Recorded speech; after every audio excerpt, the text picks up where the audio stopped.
I know coming up in the independents, man, like there was competition like everywhere, you know, like, and you've been grinding probably the longest out of everybody here, you know, in the era. Like, talk about like being around like some of the greats and like does like you know like the punks, you know, you seen like the heroes, the AJ Styles. You were with those guys for like 2 decades, and just seeing them like, did that push you to want to just like, okay, these guys are taking off doing their thing. These guys are taking off doing their thing.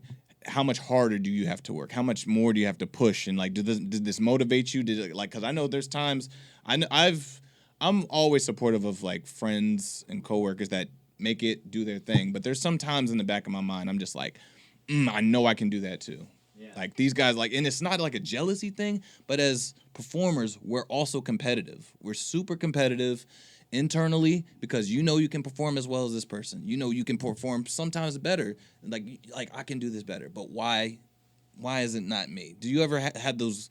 But better's an opinion, right?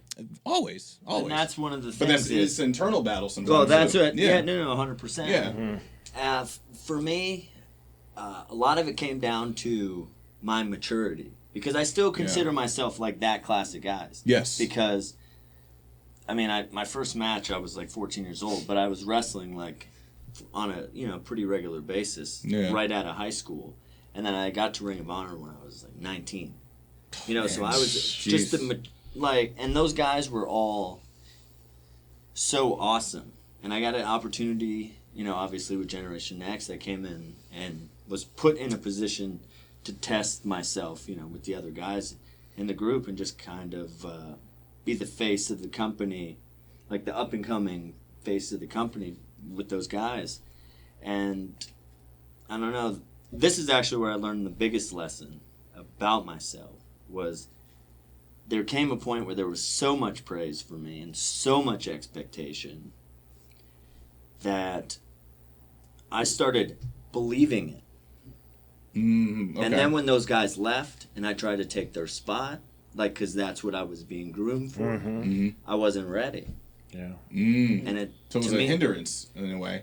Yeah, because I was like, okay, well, those guys are going on now. My job is to go where they were in their spot. Then I'll be the next guy to go. Yeah.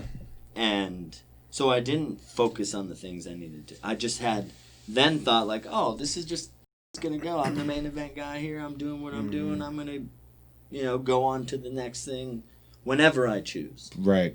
And then there was a bunch of up and down, like, you know, I still hadn't found myself. Right. So I wasn't ready to go anywhere else.